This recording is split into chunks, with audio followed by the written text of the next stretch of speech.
thought, Bulba on his off lane, Abaddon supported up by Fear on the Night Stalker, so a very kind of tanky duo off lane that Yoku and Aloha Dance are going to have to deal with. And I guess this is one of the things as well, you're laning as a Jara Rubik. Ideally, you kind of do that. You're going to have kill potential between those two, but unlikely that that's going to work against a Night Stalker and an Abaddon. Yeah, but look at this laning phase. I actually really like it for Evil Geniuses. They've got Crystal Maiden versus the Beastmaster, so you just instantly freeze the board and then start harassing FNG.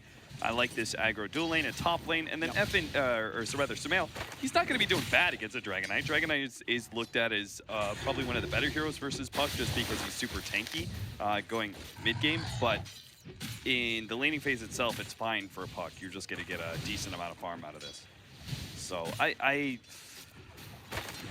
as I see the laning phase unfold, I'm leaning more towards Evil Geniuses. I still question how effective the Morphling really is going to be, but there are certain elements that Morphling brings as a carry, such as split push, that I think are going to be really valuable in this game against VP. I'm looking at this ready for FNG. He's going to TP back to base. I mean, it's a smart one. Does get himself out of there, but already we're just seeing the combination of PPD and Aoi being able to force FNG out of the lane and back to base, and of course, just for that long walk back down towards the bottom lane. It's a good start. Anything to get that Iron Talent. Owen, you just sometimes got to throw yourself at the enemy heroes, try and get a couple of CS just so you can buy the recipe, a little bit of tick gold, maybe 1 or 2 CS more. He'll have a full Iron Talon, and if he's really feeling the pressure of PPD and AUI, he can go ahead and abandon lane and just go full jungle, essentially. So it was very smart play by FNG, and the CS is really good for Sumail right now. 16-2. Kind of expect that, but it's the top lane that I think is the most noticeable, right? It's not that Abaddon has a ton of farm, but for an off-lane core, he's getting a decent amount because of this dual lane. They're getting levels to Fear, and we haven't seen No Fear rotate around. He's got a smoke, but maybe he hasn't felt real good about the creeps he's gotten, as he has a Wild Wing Ripper, not the greatest ganking creep in the world, and a Dark Troll Summoner, which is just kind of okay. I expect him to eventually pressure the top lane, but it doesn't seem like he's gotten the greatest creeps for it just yet.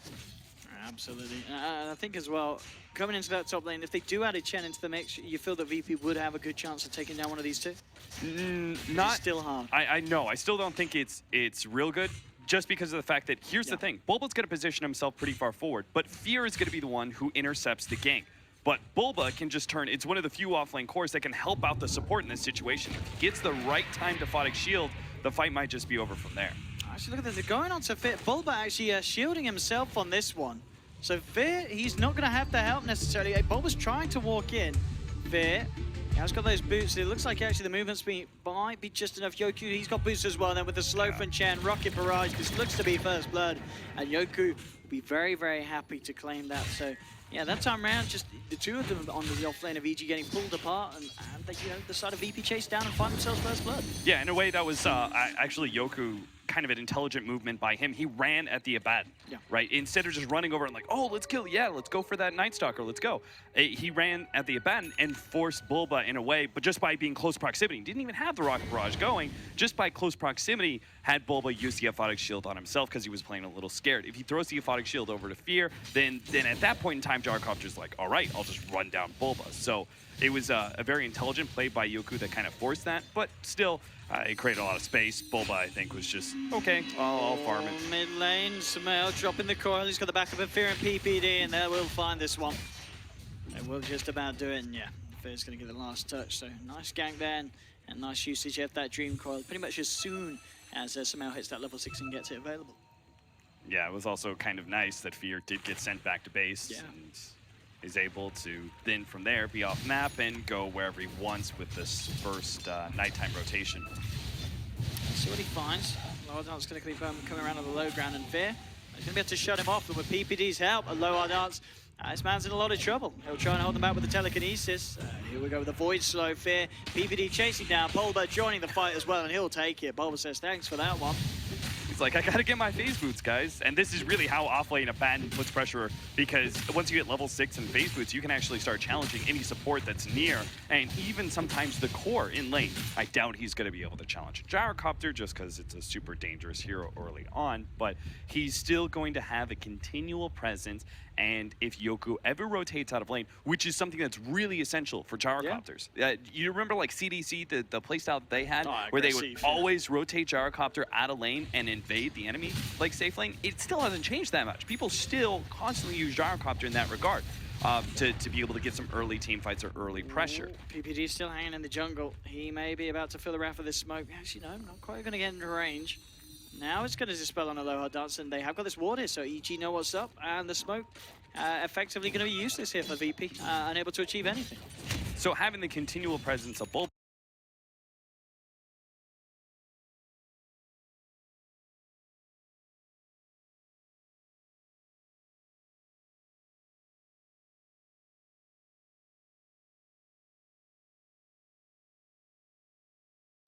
And then on top of that, it's like AUI is a really tough hero to gank in this game. Until you have FNG with like a Blink Dagger and Necronomicon 1 or 2, and even then you're probably going to see in fast Lincolns from the Morphlings, so then you have to bring some more heroes.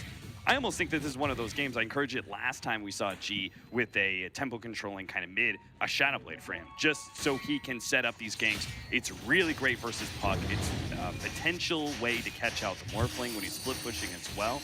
Because they're going to need to combo those two abilities. They're trying to lead in onto Samael, but just the follow-through isn't there. Samael's able to get himself behind the tower. Even with this rotation from Aloha Dance and No Fear, they just can't trap the puck. Top lane, the push is being put on by Bulba and Fear. And they should have a good shot at taking this tier 1, of course, with VP putting their attention towards that mid-lane aggression. At the same time, it's unlikely that VP are able to find anything. VPD and Samael are there ready for the push. Dream Coil available on top of the Veil now, complete by Samael at this very early stage of the game. Let's see how heavy VP want to go in and see if EG are going to bring anything back. With a full 4-man, look to slowly but surely do it. Fear is coming around with the wraparound. See if they can find with this TP in. They're going to look to try and want to go. EG, Fear, who's he going to lead into? Well, it's going to be VP leading.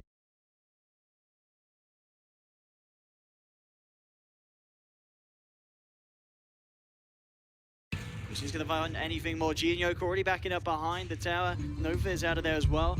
It's a 1-for-1 support for support combo and very even gold change and XP change. So not too much to be said there. Yeah, if you look at sort of the circumstances outside of just the net worth exchanges, though, I think that's really favorable for Evil Geniuses. They got the tier 1 at top lane, and they defended their mid tower. I think it was a very smart play by VP to go for an early fast push, but between the combination of them already taking the tier 1 and being able to rotate a frontline hero like Bulba to mid lane, and the Veil of Discord, which is actually really tough to push into with all that increased magic damage from the spam, they are able to save their tier 1, and this keeps their jungle intact. This keeps it slows down VP's progression because again they are very dependent on pushing down towers. These are Dragonite, Beastmaster, they're natural pushing cores that have some serious item buildup that if they can't acquire it, they're monsters in the mid game. So Evil Geniuses just gotta limit that as much as possible. Tier 1 tower is still gonna go down.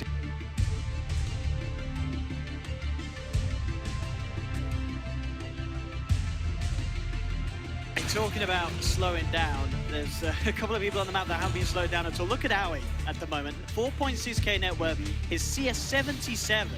I mean, he's 36 ahead of this Gyrocopter. Yoku, he's only just hit onto level 6, whereas Aoi, you know, he's at level 9.5. I mean, that's a huge difference to have between your two safe laners. I can't help but feel this Gyro just hasn't really been active enough at this point, and Aoi, I mean, you said it earlier, how are they actually going to kill this man? Well, once you get to the Lincolns, it's damn near impossible, right? So at that point in time, like if VP can't acknowledge, if can't actually address him in the time before Lincolns, I think they almost have to just kind of like give it up and be like, okay, AUI's are taking Time Bomb, but before he gets his big, like really impactful team fight items, we just gotta push, and try and take control of this game. We're going to try and take control of Bulba here, moving forward, popping the Roar as well. VP trying to lead in, but there's going to be backup. Samael on the sidelines, thinking what to drop. Dream Coil out onto 2, but Bulba, will he get himself away from this one? Looks like he will, and now PPD with the Frostbite onto G. FNG looking for the TP back, and then Morphling turning up to the fight as well, taking down a second. EG find themselves too, they do lose the tower, but again, I just can't help but feel this strap from VP isn't pulling off enough at this point, and these cores from EG are getting seriously out of control, Aoi in particular. Yeah, it's absolutely not gaining enough ground. Every single time they go for a tower push, there's always some sort of response from Evil Geniuses. It all comes back down to, I think, the Abaddon off lane, which they facilitate a good start via the Night Stalker being in lane and being able to help out against the Chen rotations and such. They kept up the pressure, and now every single time when VP go for a push, Bulba's going to be there. They have to address him. They have to try and you know, do something against him, try and force him back, but he's always going to get some damage out from the Aphonic Shield, and while Bulba's frontlining, Sumail gets some chip damage via the Veil of Discord, and if they get low enough, a full commitment will commence from Evil Geniuses. So VP, they're, again, similar to game number 2, just not getting enough out of their laning phase. It's just a little bit too sloppy. They're getting too many kills, and AY's about to get that Linken's. They need to do something about this, man. They do have a Roar. There we go. On to Aoi with the cooldown as well. They can have a shot at this. Aoi's got no TP, but he's got the rope. He's out. Yeah. Aoi, oh, PPD. Can he help him if he Dragonite's needs it? cutting across the river. He might be able to catch up, but no, PPD intercepts him. Yeah, this is big. Just saving Aoi. They're going all in on Aoi. He's nearly got the mana for another waveform, and he's out. Up to the high ground. Aoi, there's no chase down anymore. I mean, Aoi, level 11, 11 minutes in, a few hundred away from that Lincoln Sphere. It really doesn't get any better for a Morphling at the start of a game. No, it certainly does not. VP are going to look like they look a little lost right now. And they're going to look so lost when that Lincoln Sphere is up. And Evil Geniuses still have the fighting heroes to be able to slow down VP pushes. This is the thing, right? You're going to continually see this against push squads. The opposing team will always try and draft themselves a lineup that has slightly better late game, usually in the form of just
slain.